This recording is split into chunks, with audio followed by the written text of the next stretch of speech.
Orange County investigators say someone out there may know who killed a 15-year-old student while talking to his mother on his way to school. One of the last phone conversations he had with his mom was, he was going to help her pay a portion of the light bill that month. Police have more evidence that isn't public yet. So for now, investigators are relying on this video and an increased reward to capture Alejandro Vargas's killer.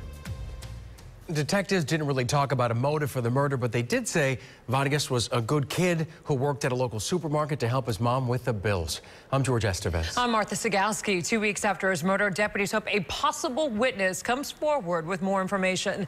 Channel 9's Steve Barrett just got an update straight from investigators today. And Steve, there's now a $15,000 reward for anyone who knows something. And it's heartbreaking. Talking to his mother as he walked along the street that sits right where this memorial is right now, a memorial that's grown over the holidays, but also over the holidays, investigators fear that interest in the case may have faded, so they hope now an increase in the reward might help. I'll refer to him as Alex, as his family does. He was walking to school at that time. Obviously, we know he was on the phone with his mom, like he is every other day on the way to school. Investigators say Alex Vargas's killer is still on the loose, and someone out there knows something. They've released doorbell camera video of a vehicle seen a half block from where the 15-year-old was killed right about the time it happened. Alex would have turned 16 yesterday. We have a good amount of videos, and so we released the one that we think is the best of the car, and we'll go from there.